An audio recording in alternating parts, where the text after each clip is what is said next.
ask you to send your Spirit to us. Bless our time together. Bless our conversation. And in all things, you may be glorified. And we commend ourselves to Mary, Mother of God, and Mother of the Church, as we pray. Hail Mary, full of grace, the Lord is with thee. Blessed art thou among women, and blessed is the fruit of thy womb, Jesus. Holy Mary, Mother of God, pray for us sinners, now and at the hour of our death. Amen. In the name of the Father, Son, and Holy Spirit. Amen. Now, I prepared and revised my PowerPoint presentation that I give to parents that are preparing their children for the first sacrament. And I had it all set yesterday, and Carla can attest to it. Yep. Because she has it on her laptop. I decided, you know what, I'm not going to give that presentation. Instead, you'll receive that PowerPoint as an email. Okay? Instead, I want to talk to you about something else completely, entirely different. I was at a funeral this morning up in Coon Rapids. So after our morning mass with the school kids this morning, I got in the car about 9:15 and drove up to Coon Rapids. It took me about an hour or so to get up there. And in that hour, I was listening to my radio, and a friend of mine finally returned my call.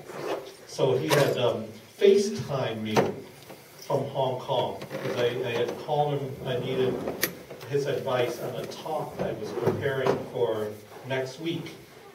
And so it must have been 9:30, 10 o'clock his time at night. And so, we had a nice conversation, probably a half an hour conversation as I'm moving through traffic. And I marvel at that. I marvel at the ability to communicate in that way. And literally, it took me an hour to drive that 55 miles or so up to the Church of the Epiphany in Coon Rapids, and I marvel at that. And so, while I was at Mass, I noticed that I always keep my cell phone in my front pocket here, because I have it on silent. But I keep it there because then I can feel the reverberation. And then I know someone's trying to contact me. And so it dinged me, vibrated the ding. So I knew I had a text message. And so after the funeral was done, I opened it, and it was just a simple picture of, but I recognized it right away. It was a picture taken from this little cafe about 2 blocks away from the Notre Dame Cathedral in Paris. And I knew it right away because a friend of mine is doing graduate studies there. And whenever he's at that cafe, he always takes a picture and texts it to me, because he knows that that's my favorite spot. And whenever I'm at Lola's, sitting on the deck there, I take a picture of the lake and I text it to him, because that's his favorite spot in all of Minnesota. In fact, I'm convinced that when he comes out to Waconia, he comes out to spend time at Lola, and I just happen to be in town, and so he spends time with me. But I tell you this story because I marvel at the technological revolution and what it has brought to us. Right? That in the last 30 years, the world had advanced so rapidly, much more so than the last 300 years combined. Right? And so as a result of that, it has effects on us as people of faith. Right? That this technological revolution has a profound effect on us because it affects mostly in a profound way this generation. Right? We call them the millennial generation. And now I debated back and forth whether or not I should give this talk to this particular audience. My intention is to talk to our confirmation students, freshmen and sophomore in high school right now, and to their parents about this particular topic. But I thought, I should be addressing it to this audience also, because your children are young enough that I think you still have a lot of influence over this. Okay? Because this technological revolution is profound. And so given the sociological changes that are happening in our culture now, I believe, and this is the thesis of my talk, that it has rendered the way we live our Christian life in a profoundly different way. And it challenged us to think more creatively about how we go about transmitting our faith. And if we were to be pessimistic about it, and I was having this conversation with another friend of mine not too long ago, his assertion is that it has rendered us unlivable, that this technological revolution has rendered it unlivable, the way that we live our Christian life. I'm not as pessimistic, right? But I think it poses profound challenge for us as people of faith. It proposes challenge for you in living out family life. It proposes great challenge for those who are married in living out your married vocation. And I know it certainly poses great challenge for me in living out my vocation as priest and as pastor. And so I think we need to confront this. So these institutions that we know, certainly that your grandparents knew, and to a large extent that your parents know, and that we knew to a limited extent, is collapsing around us. And as a result of that, it has changed how it is that we live the faith and how it is that we transmit the faith to the next generation. So then, these sociological changes, they're not evil, right? They are neutral, morally neutral. And like I said, I marvel at that I can literally get in a car and an hour later, I'm 55 miles away for a funeral. 60 years ago, not a chance that I could be done with Mass here at 9 o'clock and be in Coon Rapids by 10:15 for the 10:30 funeral. Right? It would have been inconceivable for me as a refugee, as an immigrant. I remember when we first arrived to the United States here, and we had to communicate back to Vietnam. We had to use telegraph, right? And I think they charged us something ridiculous, like 90 cents a word, right? And so we would bunch words together in order to save money, right? And now, literally, he calls me on my phone. If I wanted to, I could have had him, speaking to me face to face. Luckily, I was driving, so he audio FaceTimed me. Literally on the other side of the world, instant communication. Right? And so I want to address for us tonight 3 things about this technological revolution and how it has profoundly affects us. Communication, mass media, and mobility. This affects how our young people engages the truth and how our young people engages the true and living God. And we ignore it at our peril. Right? And most of what I say is clearly obvious to all of us sitting here, but I think it's important to articulate it so that we understand this. Now, I'm looking around, and I think we're all the same generation, so that's good. So I'm not talking to people who have no idea what I'm talking about. But recall, when did you get your first cell phone? Now, for me, it was probably about 25 years ago. Now, and I had a good one. I had one of those Motorola Razr. Remember that? Yeah.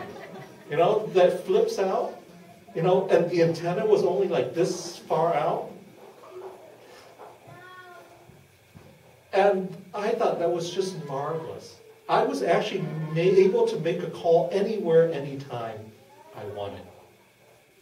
There was, at that time, no such thing as texting or FaceTime or anything like that. But recall when you had your first cell phone. Right? Now jump to the next generation. Jump to your kids' generation. When did they get the... Do you have a cell phone? No. Not yet? But when did they get their first cell phone? Yeah. I mean, I think half of our students in our elementary school have a cell phone. Right? The way that they are able to communicate is so much quicker. And this is less than one generation. Right? So much quicker than you and I. But how do they communicate now? Right? How do they communicate now? Do you know that in many of our schools now, we no longer teach our children how to write cursive? It's become obsolete. Right? And as a result of that, what are the chances of them sitting down and writing a letter? Now, I wonder how the next generation will date. You know, how do they write love letters to one another? I guess they just text pictures now. Right? But the way they communicate now is on a very surface level. Right?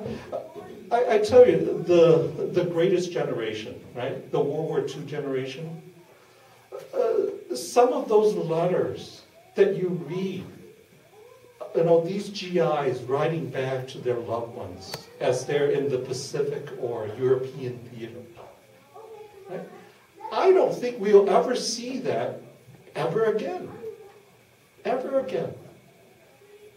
That the way that previous generation communicate is at a much more profound level than the way that this generation communicates.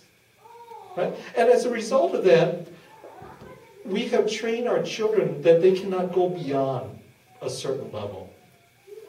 In many ways, the way we communicate now as modern people have become very depersonalized. Very depersonalized. Unless it can be fit into 144 characters, then it's not worth communicating, right? And the way we communicate, you know, we're willing to share everything with the world, right? But we share things that are not of substance. But here's the thing. Here's the thing. Even though our communication mode has changed, our hearts have not.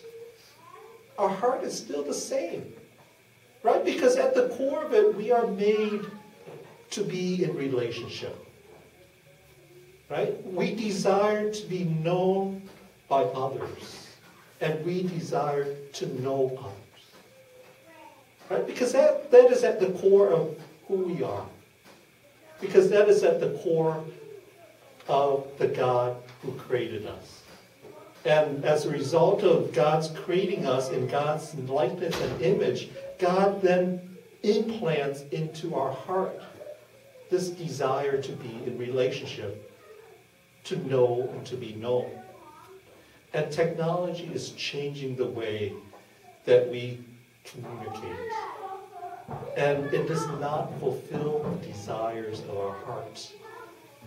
Now, I know a lot of people now, and I think, in fact, one of my nephew, I think he has over 2,600 friends on his Facebook account. And so he's constantly in communication with them.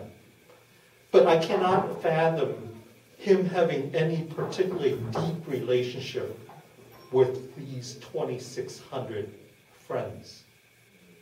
Right? We communicate so much more, but we have so fewer relationships.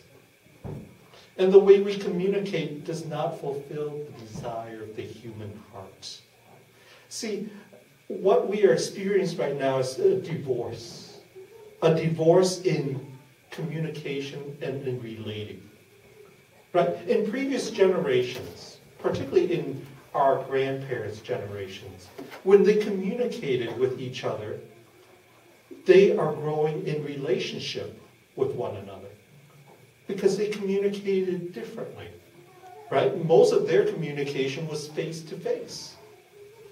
Right? They spent time together. Right? And as a result of that, they're able to enter into deeper relationship.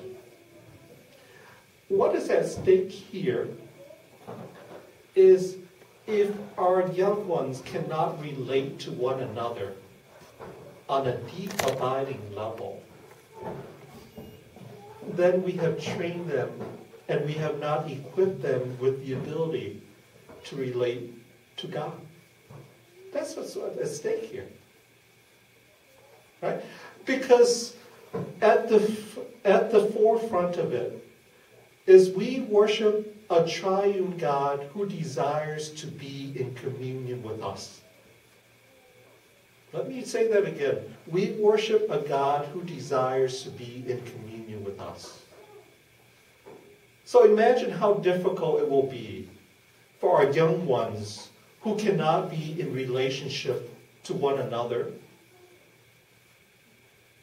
because we have trained them and the communication tools and devices that they have used only gets them so far. Right? We have divorced that communication and that communion or that relationship. And so when we tell them, to go pray to God, how would we equip them to be in communication with God and to go pray to God? Right? And so that's the challenge for us. That's the challenge for us, because if we cannot communicate with other people, then it makes it really difficult for us to communicate with the divine person. Right? Because at the core of it, we worship a God who communicates. Right? God communicates to us. In this very relationship, the Father pouring himself out to the Son communicates himself to the Son. The Son receiving that communication returns that through the Father. Right? That God the Father communicates to us through his Son and through the Holy Spirit. That communication is essential in the life of God.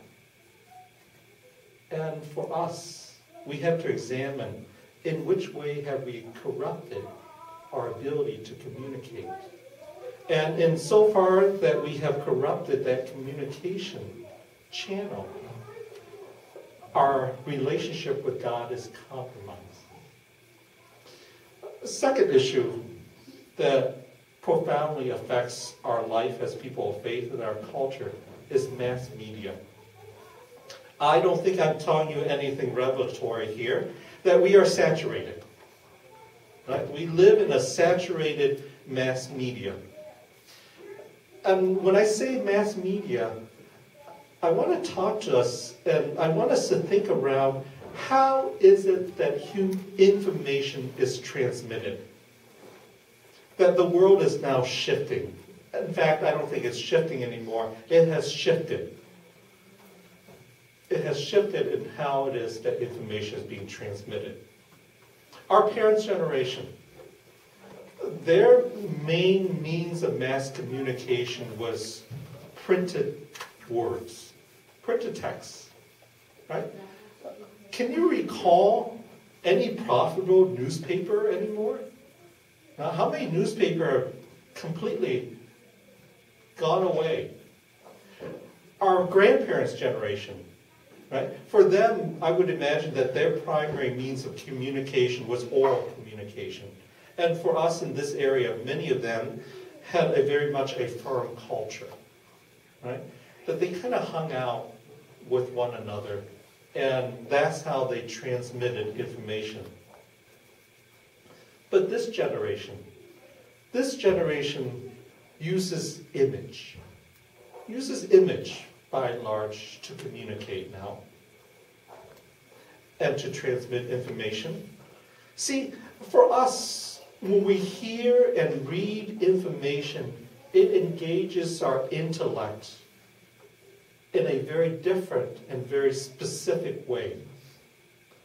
Very much different than how it is engaged when we see an image, right? See, images do not engage our intellect first.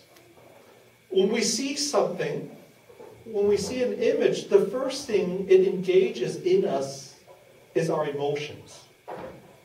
Our emotions. So when we have a mass media culture that tries to push an agenda, I don't think I'm saying anything radical here, right?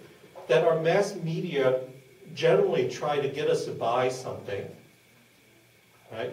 Or they try to entertain us, right? So that's the agenda that they're trying to push.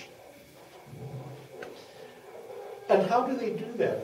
They do that by appealing to our emotion. They hope to move us by our emotions.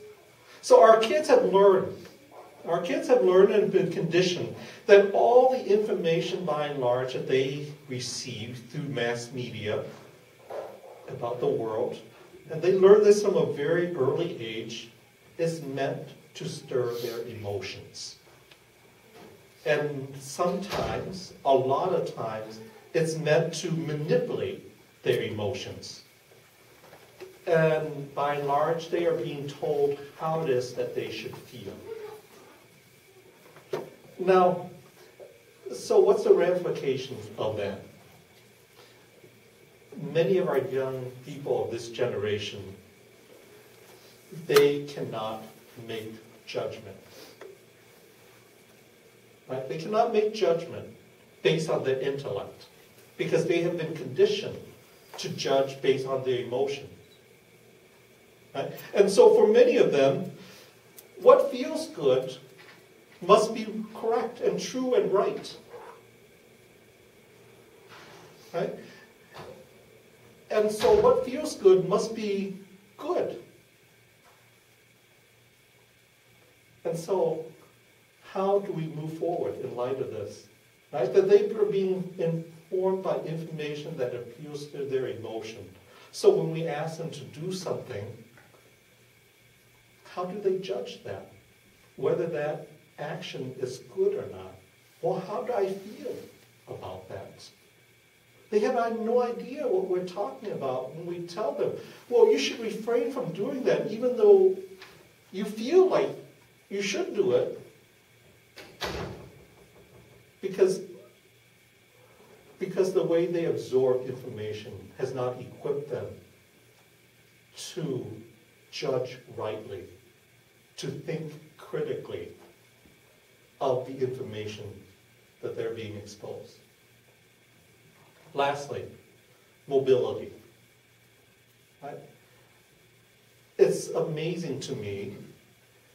Now, when I grew up, it was scandalous in our neighborhood because we owned 3 cars. 2 of them weren't running most of the time, but, nowadays we marvel at families who survive on 1 car, right? Now, most of the time, then, it's almost a rite of passage, right? That when our young people receive their driver's license, in essence, they are receiving their freedom. That they have become much more mobile than previous generation. They have the ability and the freedom to literally go almost anywhere. They're not restricted by their town or their particular area. That the automobile has given them the ability to get away from the established structures, right? From their family life, from their school, from their church. Because the need of the heart is not met. The need of the heart is not met, and because of my ability to be mobile, I have the ability then to isolate myself and move myself from situations which I find unpleasant. And I think we see more and more of that in this young generation, right? I live in a world now among our young people, and I see this, I sense this, in my limited exposure to these young people. I hear this, that I live in a world now that does not allow me to be vulnerable and to expose myself in deep ways. And because my heart cannot be satisfied, then I will escape. Right? But here's the thing. So the automobile has allowed this generation to do that. But here's the thing. It's not just the mobility that's provided by the automobile. Now, a lot of our young people can escape into a reality that they make for themselves apart from this reality. Right? They can concoct for themselves this virtual world. This virtual world that you and I, because we're technological neophyte, couldn't relate in any way whatsoever. Right? So that's the danger that this generation faces, is an isolation. And that isolation is profound. The isolation is profound. The incidence of cutting among our young people is outrageously high. Right? Because they're so isolated that they want to do anything to feel something. Right? And the pace of life is so fast, and the means of communication is so advanced, that for many of them, and I would venture for some of us, that we act before we think. Right? Oh, gone are the days when someone insults us at the cooler, right? And then maybe we walk around a little bit, and then we muster up the courage to confront them, to tell them, you know, how terrible we feel because we were treated that way. Not nowadays. We just jump on and write a nasty email, or better yet, you know, we'll just text them to give them a piece of our mind. Right? But that's the technological reality that we face. So in light of this, then, how do we move forward? How do we then live as people of faith in light of this sociological and cultural shift? How do we approach then our faith and the transmission of the faith in light of this reality? Because at the core of it, our young people want to know that they are loved. At the core of it. And so thank God for their parents. And I hope that you remind them very often that they are loved. Right? That they are loved just because God has graciously made them for no other purpose than out of sheer delight.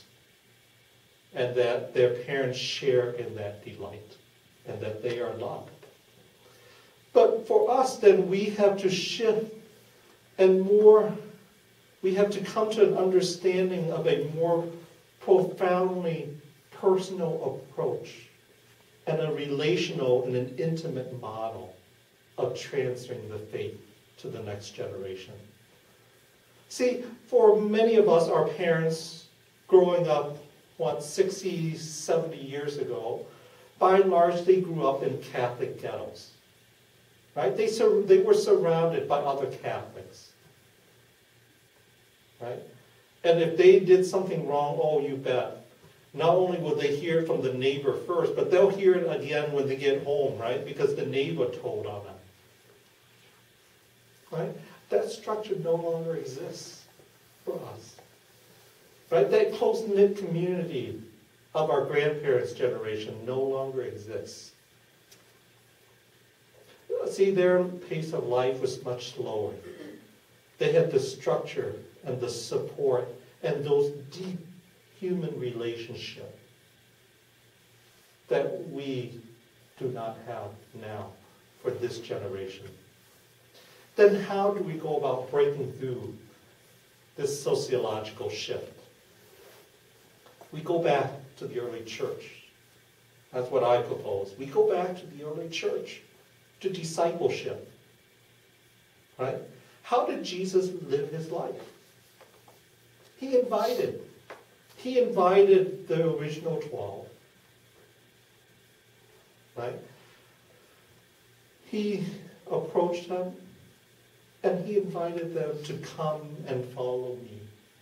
And for the next 3.5 years, they followed him. See, this is a very Jewish construct. For those Jewish families at the master's feet. And the rabbi will teach them everything that he knows. And then one day that student will become a rabbi. Right? See, the original 12, these were not the best and the brightest. Right? They were not the sharpest pencil in the stack because they were all grown men. No rabbi had invited them, but Jesus invited them. And he accompanied them for the next 3.5 years of his life. This intimate and personal relationship. Right? That's how he created his disciples. And I believe that is our way forward. That's how we make disciples of the next generation. And so it poses us some perplexing question. What will our marriage and family life look like in light of this sociological shift? I know for myself, I reflected this, what will my priesthood look like in light of this reality? What will parish life here in this community look like in light of this reality? How do we go about passing the faith to the next generation? Right? Because the way we have done it in the past will no longer be operative. And I think you sense this also. I think you sense this also. Because one of the things that often comes over and over and over again to me is that parents telling me, no, Father, we did everything we could. Right? We brought him to church. We enrolled him in the Catholic school. We brought him to faith formation. And now our children no longer practice. They no longer practice because they have not grown in relationship with Jesus Christ. They have not been discipled. So we want to pass the faith to the people that we love, to our children, to our friends, to our young people. It's about connecting ourselves deeply as people. I'll be honest with you, this is scary for me. In fact, it's horrifying to me. It's also a great opportunity. Because fundamentally, people who want to have a relationship with Jesus Christ is because they have a relationship with someone else who has a relationship with Jesus Christ. I know when I came to my conversion, I thought to myself, I want what they have. I want what they have. I see it and I want what they have. I want to be like him. Because at the heart of it is relationship. That I give my life to Christ because I want what these people have. It's not because I know Jesus Christ. No. I'm attracted to it because I desire what these people have that I do not have. And what they have is a relationship with Jesus. And so it's up to you, parents. It's up to you to transmit the life of Jesus to your children. And you do it through your humanity, in your relationship with them, because that's the only way that the life of God will be transmitted. Faced with this reality, let me say that again. For parents, it is your task to transmit the life of Jesus Christ to your children through your humanity and through your relationship with them, because that is the only way in which the life of God will be transmitted. See, this transmittal of faith is done through people and our profound relationship with one another. And when we speak about the mission of the church, now, first and foremost, we're speaking about your relationship with your children. No longer are the days where we can count on our Catholic culture and our Catholic structure. It's in decline. And so therefore, the relationship, the personal relationship, must come to the fore. But like I said, it's a scary proposition for me. I think it's a scary proposition for me because I lack faith. I'll be honest with you, I lack faith. I lack confidence. Right? But also it's a great challenge and a great opportunity for us. The Church Fathers, through the documents of the Second Vatican Council 50 years ago, challenged the family to become who they are, to become domestic churches. Right? Because at the core of it, it is in witnessing your relationship with God, your relationship with Jesus Christ, that will attract your children to that. Right? I know that was true for me in my family. My father is still my greatest hero to this day. And so that's the challenge that we encounter as people of faith, as the body of Christ. Right? Gone are the days when we rely upon our Catholic culture and our Catholic structure. But that should be a great source of hope. I know it should be a great source of hope for me, but it's also a scary proposition. Right? Because for me, it's a scary proposition because I remember when I came to conversion and I see what those people had and I wanted that. I wonder if the way I lived my life, will people be able to see we want what he has? Right? But I trust, and hopefully I continue to grow in that trust that the Lord will provide. Right? That as frail as all of us are, that, and particularly for you who are parents, that God has entrusted these children to your care. And God will provide you with the grace. It's up to us then to lean upon that grace, to call upon that grace to help us in this important task of transmitting the faith to the next generation. And so I invite your questions, your comment, your criticisms. Like I said, you'll be getting an email about the sacrament of reconciliation, confession, penance, whichever. That will have the content. But I thought this is important for us to think around, to think about. And I figure at this level,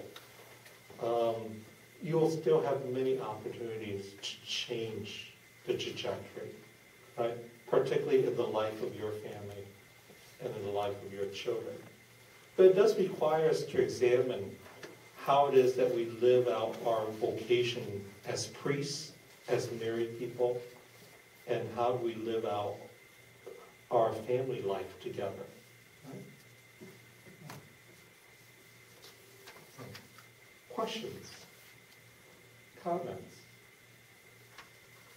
Please. No, just with technology, don't you think it's a great thing, though, that the kids could experience the Pope a little bit? Absolutely, I yeah. mean, in a bigger, in a grander way. If they're a visual, it was a great thing to see the Pope, have them see the Pope and interacting with people as well. I thought that was a great experience. Yeah, but notice how much of that is emotionally laden, right? And that's, like I said, these technologies are neutral, right? I was so happy when I got that text this morning, oh, it brought me back to, OK Paris, right? It stirs all kind of good emotions in me, right? But at the same time, we need to be careful, right? Because we as adults, hopefully we are able to discern, right? That we recognize those emotions, but hopefully we're not bounded by it. That frames how we think about everything and how we judge things, right? Yeah. But we were trained differently than this generation.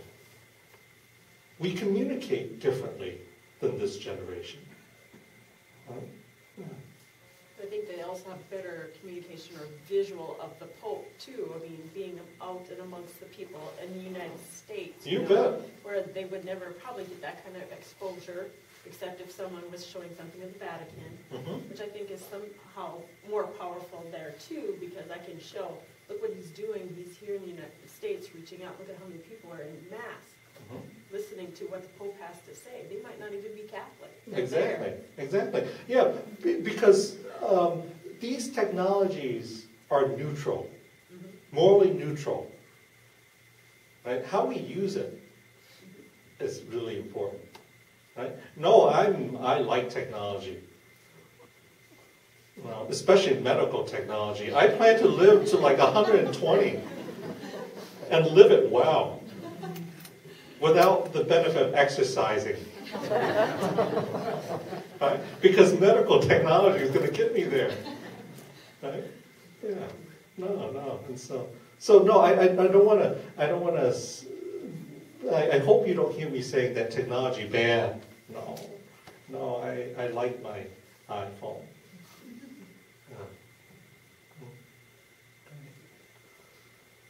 Other questions, comments? Carla, do you have any instructions? I just kind of tell them about the day. Okay, great. The nitty-gritty stuff. Okay. The what not to wear portion of them. I get the fluff. Well, see, I time myself. I have 12 minutes. You owe me 12 minutes. I got it. I'm there all the time over there. But so that we moved last year to where we actually celebrate the second grade sacrament with the parish itself. So it is on that Sunday, December 20th at 4, I think that's the Sunday. What? Is that right? And at 4:30 with the parish. And my first, like reluctant to change. Wait, huh? It's not part of this morning mass? This is Well, we did it with the reconciliation. parish. You wanted it with the parish. Reconciliation. Oh, I'm sorry. I'm like way into May. Oh, yes. No, reconciliation. Yes, as part of our Advent service. Yes, December 20th. I think it's at 4:30. And if you cannot go that day, because I know it's the weekend before Christmas, so if people might be out of town for family, then you just make an appointment with Father at another time on a Saturday or something. I'm always there at 4:15. Every Saturday. So then you would just go in ahead of him and say, this is his first time. Yeah, no need to make an appointment, just come Right, at 4:15. just that you go on a Saturday. But If I'm sleeping, wake me up. but anyway, it'll be 4th, and me reluctant, we can't do it like that last year. party color. But Worked out great. it did. And actually, I asked the kids just, so what'd you think of going with everybody like that? And they were like, oh, I remember my sister was more nervous because it was like the spotlight was on her, and now I'm just like one of whoever there. I mean, they didn't feel like the pressure, the spotlight was on them per se. And it was funny coming from them that they thought of that. So, it did end up being a good thing. I mean, they're part of the parish. It is their first time. But the main thing is they're part of the parish. And that's like the communion thing too. It's part of the regular masses now because it's the parish celebration. And they're part of the parish. And it is their first time. But we hope there's a second, and a third, and 100th. And I mean, in one sense, their first time is extremely special. And on the other, so is their 100th. I mean, when they're going up to communion, the 100th time, they're still receiving Jesus, and they should feel that excitement and get that feeling of their heart just relief. Getting it off their chest with reconciliation too. The first time, their 100th time. So, I mean, it's every time is a sacrament, is a special sacrament that they go. And we need to remember that. But yes, it'll be at 4:30 on that Sunday. And Actually, I should open up. Do you have any questions about the sacrament itself? I can answer. they will have, Since you came here for that, right? So I should give you the opportunity to ask questions about that. but you will be getting an email with information about the sacrament. This is the one and only parent meeting. So the next time we will see everybody is that Sunday. Is there a what not to wear? What? Oh, for the what not to wear portion. You can't even hardly say wear church clothes anymore because people wear shorts and jeans and stuff like that to church now. But probably not like their sweats and so dress up a little bit. It is a sacrament, like I said, but and maybe not the shoes that they wore out in the farm field or something dress up a little bit. But you don't have to go buy a new outfit. They don't have to wear a tux or anything like that. And we'll get to the communion part on another day. And like I said, just skipping ahead to April, we do celebrate them during Mass. And at the parent meeting, you will get your chance to tell me which Mass you want to be at. So come to that one for sure again. You guys did a great job of being here today. And we really thank you so much for taking the time out of your evening to be here. Virginia, when's the next parent meeting? And what? When's the next parent meeting for the first communion? The communion one, I don't know when the parent meeting is. But at that one is when you'll sign up for what Mass you want. Sometime next year. In January. Oh, Carla's got it. I'm looking, I think it's January 13th. January 13th at 6 p.m. I should remember that. It's my brother's birthday. How did I not remember We'll that? celebrate. Okay, well, okay. Yep. January 13th. Oh, it's on my calendar. At 6 p.m. So I don't have to be there, right? It's not my calendar. It's what? It's not on my calendar. Put it on there now. Probably one of those things that jumped off. We don't quite know how that happens, but it does. So, as far as that day, they'll just sit wherever. You'll sit as a family. There will be 7 or so priests available. A lot of the kids like to go to him because they know him. And that's okay. They can go to whichever one they want. And then we just kind of get in line and then go up, and it takes a minute and a half or so. So as part of my slideshow that you'll be getting from the PowerPoint, there'll be some exercises on there and some questions to think around.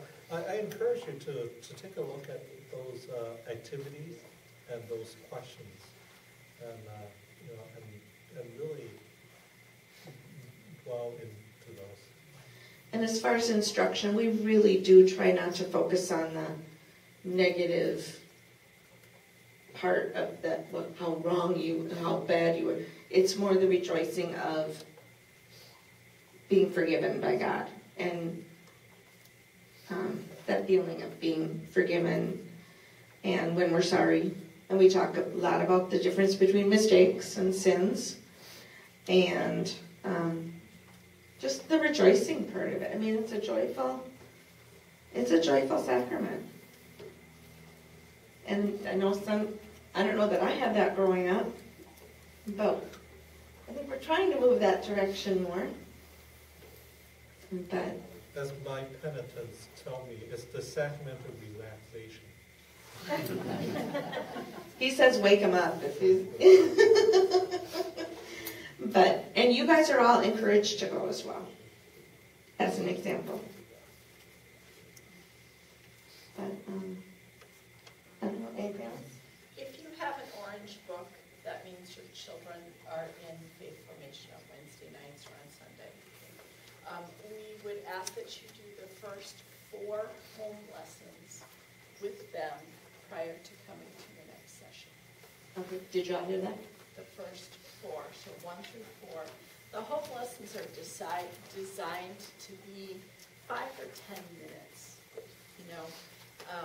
So you don't need to slam them all in together at the same time, try to back them up, and just, 5 or 10 minutes for the next 4 days, talk about whatever it says to talk about for that section. Also, along with your family formation packet, you've got things to do with family formation, and you've got things to do with First Reconciliation right now and First Eucharist later. Can you hear me? If you are struggling with what's the priority, the priority is the sacrament first. So do your sacramental preparation first, but kind of look at it as like, 5 minutes, and then let's do the family formation section. Okay, 5 minutes here, and then let's do the family formation, so that you kind of are just kind of spoon feeding a little bit each time to them, and it's not just a big overwhelming thing. But I know that looking at all this stuff can feel really overwhelming. Like, wow, I can't do this, and I can't do this. The sacrament takes the priority always, okay? But try to just kind of do it in little snippets. And I think you'll find that they're kind of eating it up a little bit more that way. And as we do the lessons in school, I'll send the books home, and you can look through it with them, go through it with them, so you know what we're talking about. You can go through. You'll be doing lessons with them. I will be doing the lesson, and then I'll send it home. And hopefully, I know we'll get over there to practice in the reconciliation room and with the little stands, because most of them won't get, I don't even know if we opened up the reconciliation room last year. I think they were all just at the stands around. We did. Did we open up? Okay. But most of them will be at a stand. I know he's always at a stand, so he's not in the reconciliation room.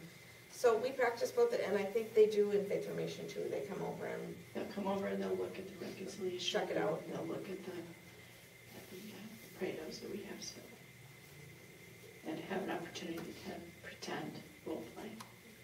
So will it be a face-to-face the first? they can do either. They can, the stands are such that if Father's there, here my, We give them the choice. Yeah. We'll have a chair for face-to-face, and then if they'd like to use the kneeler, we'll There'll have be a the little kneeler also. stand here, they can either come right here and kneel. Yeah, except for the 2 sacristies. The 2 sacristies, the only option is face-to-face. Do parents walk up with them, or how does that work? You can, Okay. or you can just Just throw them let straight them to the go and you'll books. walk them through it. A lot of times I'll wait in line with them, and then they'll Okay. say, okay. Okay. Okay. This option, that is set up with a kneeler. Just back here, and then there's also a chair. So shoes, kneel down, scream. And it's probably about 50-50, whether they do. I mean, some choose. Yeah, because some choose to screen because of my beady little eyes. Very intimidating.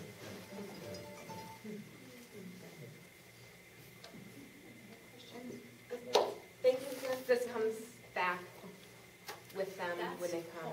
Right, but I mean, when they do meet in the classroom, this always stays there. There's separate classroom activities and separate classroom materials. So that is yours to keep at home. That has all your home lessons. And then each time after your Wednesday night or Sunday session, you'll be given, okay, do these next 1 through, like I said, 1 through 4 today. Next time we'll say 5 through 7 or 8 or whatever it is. So for that month. So you have about 4 sessions to do in a month. Sorry about slamming them on you. This month, 4 sessions in 1 week. So normally it would be, you would have the month to do it. Okay. Then we get another one in week 3. You will get another book for First Eucharist. Yep, it's got to be in cover. So at that parent meeting, on the First Eucharist meeting, you'll receive that book, and then the school kids will have that for at school.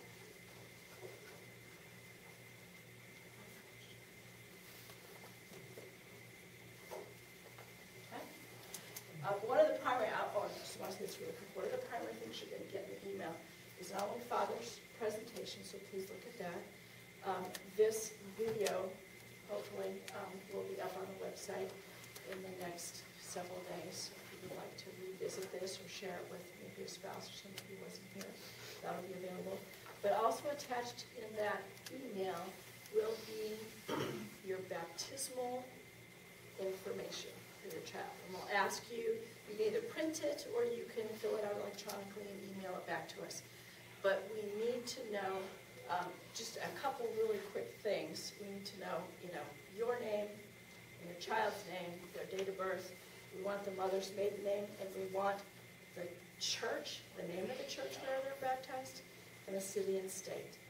Even if it was St. Joe's, please tell us, and then we will reach out to that parish on your behalf to receive a new copy, a currently dated copy of your child's baptismal record, which is what we're now required to have on record. Yeah, we ask that because the entry into the church is the sacrament of baptism. And so unless they're baptized validly, any subsequent sacrament that they receive after that is invalid. Right? So that's why we validate the status of their baptism. Does that make sense? Why we ask for that? And we'll do it again for confirmation, do it again when they get married. Or do it again when they are ordained a deacon or a priest. I wonder if they do it when they make me a bishop. I'm kidding. I'm sure they'll check. Yes, those who desire to be bishop deserves it. Good night. Have a nice day. Thank you. Thanks. Maybe stack the papers. That would be great. Oh, see.